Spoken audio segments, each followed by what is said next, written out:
तलवारों पे, इसने सारा जीवन काटा बरछी तीर कटारों पे। ये प्रताप का वतन पला है आजादी के नारों पे, कूद पड़ी थी यहाँ हजारों पद्मिनियां अंगारों पे। बोल रही है कण कण से कुर्बानी राजस्थान की, इस मिट्टी से तिलक करो ये धरती है बलिदान की। मेवाड़ के स्वाभिमान और वीरता का प्रतीक चित्तौड़गढ़। चित्तौड़गढ़ भारत के सबसे प्रसिद्ध किलों में गिना जाता है, न केवल इसलिए कि यह राजस्थान के सबसे पुराने किलों में से एक है, बल्कि इसलिए भी कि पीढ़ियों से इसे अभेद्य अजेय माना जाता था। चाहे वह अलाउद्दीन खिलजी हो या मुगल अकबर, जिसने भी इस पर आक्रमण किया उसे बहुत बहादुर योद्धाओं से संघर्ष करना पड़ा। किले में अन्य किलों की तरह चौड़ी दीवारें, बड़े दरवाजे, तीखे मोड़ है, लेकिन इस किले की सबसे अच्छी सुरक्षा उसके बहादुर योद्धा थे, जिन्होंने अपने प्राणों की आहुति देकर इसकी रक्षा की। चित्तौड़गढ़ उदयपुर शहर से लगभग 100 किलोमीटर दूर स्थित है, जिसे वीरता का गढ़ कहा जाता है। यह राजस्थान के गौरवशाली इतिहास का अभिन्न अंग है। 13 सदियों तक अनगिनत बहादुरों की शहादत ने इस परिसर को पवित्र कर दिया है।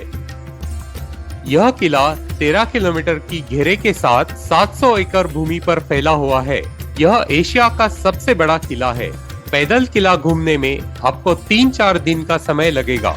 आप 2 व्हीलर, कार या ऑटो रिक्शा से भी किला घूम सकते हैं। किले में प्रवेश करते समय आपको 7 द्वार मिलेंगे: पांडव पोल, भैरव पोल, हनुमान पोल, गणेश पोल, जोरला पोल, लक्ष्मण पोल और अंत में राम पोल। मेवाड़ राजवंश के संस्थापक बाप्पा रावल ने स्थानीय शासकों को हराया और इस स्थान पर कब्जा कर लिया। बाद में उनके वारिसों ने इसे अपनी राजधानी बनाया। इनमें से कई शासकों ने दूसरों के लिए उदाहरण स्थापित करते हुए आक्रमणकारियों का बहादुरी से विरोध किया। चित्तौड़ के बारे में बहुत कुछ लिखा गया है और चित्तौड़ में हुई बहादुरी की भी बहुत सारी कहानियां ज्ञात है। इसलिए ये राजस्थान के इतिहास का एक उच्च मानदंड है। आखिर तक लड़ना, किसी से भी पीछे नहीं हटना, ऐसी इसकी कुछ विशेषताएं हैं। पुराना किला लगभग 500 फीट ऊंची पहाड़ी पर बनाया गया था और यह उस समय उसके भीतर रहने वाले लोगों की सुरक्षा के लिए पर्याप्त था। यह महाराणा कुंभा ही थे जिन्होंने 15वीं सदी में उभरती राजनीतिक चुनौती का सामना करने के लिए किलेबंदी को मजबूत किया था। चित्तौड़ के लिए एक स्थानीय कहावत है, गढ़ तो चित्तौड़, बाकी सब गढ़ैया। दोस्तों, आगे बढ़ने से पहले कृपया लाइक, शेयर और सब्सक्राइब करें ताकि मैं आपके लिए ऐसे और दिलचस्प वीडियो बना सकूं।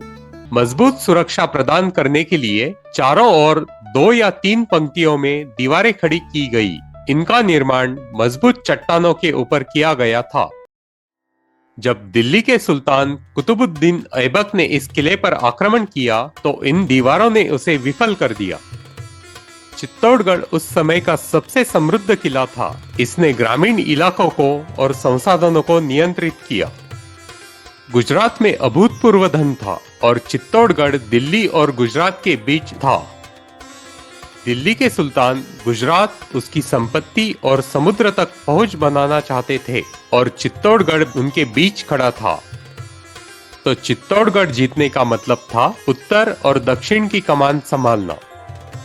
इस किले की रक्षा के लिए की गई व्यवस्था समय के साथ सैन्य वास्तुकला में हुई प्रगति को दर्शाती है।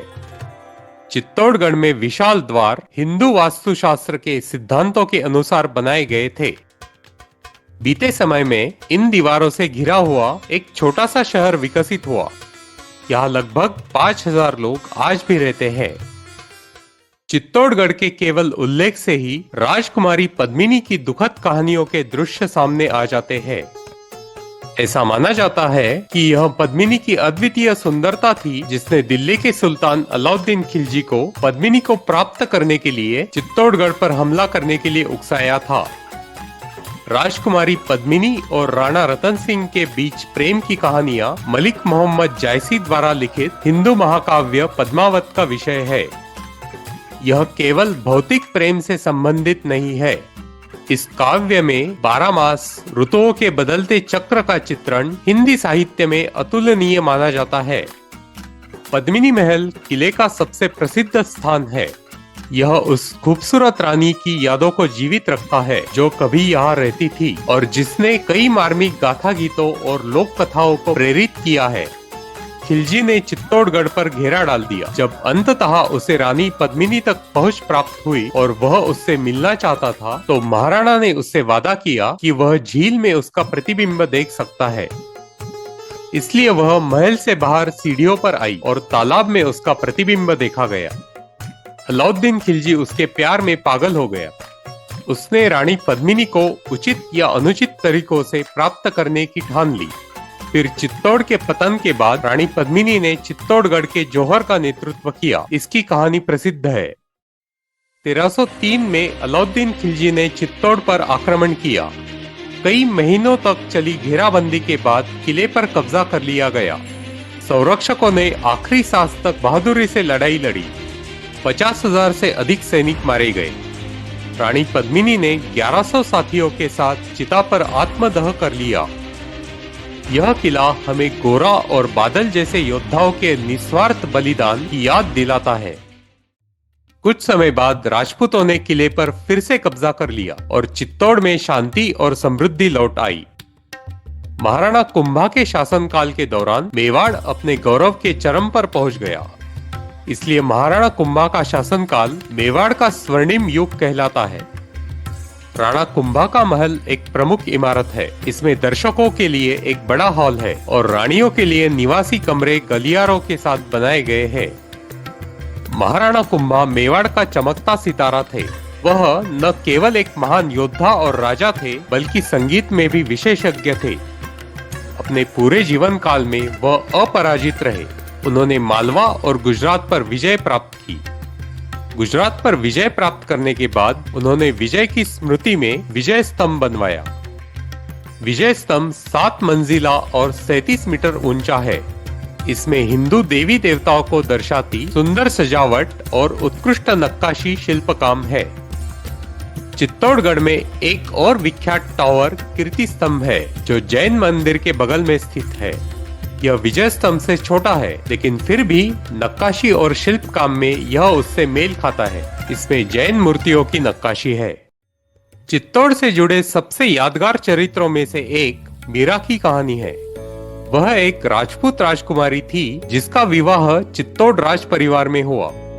शुरू से ही वह शाही जीवन की शानो शौकत से आकर्षित नहीं थी। अपने शादी के बाद उन्होंने कुंभश्याम मंदिर के पास एक छोटे से मंदिर में रहना पसंद किया। मेरे तो गिरिधर गोपाल दूसरो न कोई, मेरे तो गिरिधर गोपाल दूसरो न कोई, जाके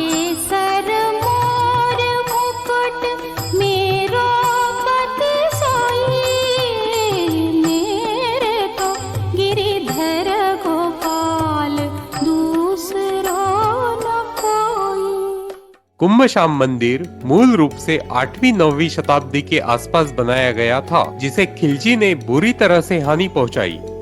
बाद में महाराणा कुंभा ने उसका जीर्णोद्धार किया। मंदिर में कृष्ण, बलराम और सुभद्रा की मूर्तियां हैं। राणा कुंभा ने भगवान शिवजी का जटाशंकर मंदिर भी बनवाया। पत्थर पर तराशी गई मूर्तियां अत्यंत तरल संवेदनशीलता को दर्शाती है। विलोभनीय सजावट उस काल के दौरान चित्तौड़ की समृद्धि की गवाही देती है।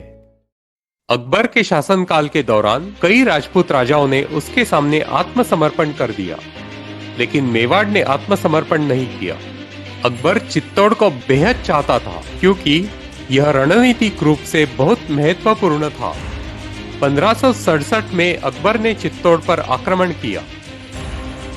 3 महीने की लंबी घेराबंदी के बाद ही गढ़ पर कब्जा किया जा सका।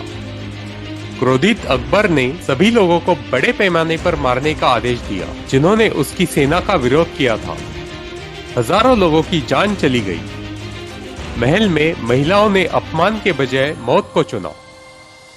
अकबर दो महान योद्धा जयमल और पत्ता की वीरता से इतना प्रभावित हुआ कि उसने आगरे के किले में उनकी मूर्तियां लगवाई। यह महल दो बहादुर किशोर योद्धा जयमल और पत्ता की याद दिलाता है, जिन्होंने इस किले की रक्षा करते हुए अपने प्राण न्यौछावर कर दिए। उन्हें देवताओं की तरह पूजा जाता है और वे अदम्य साहस और निस्वार्थ बलिदान के अमिट प्रतीक बन गए हैं। स्वतंत्रता प्रेमी सभी लोग चित्तौड़गढ़ को अन्य सभी तीर्थों से ऊपर मानते हैं। उनके शब्दों में, शोणित धरती गंध गुलाबी ये चंदन की माटी है, मांग भरो और तिलक लगाओ ये सिंदूरी माटी है, शीश कटा पर झुका नहीं यह चित्तौड़ और हल्दी घाटी है।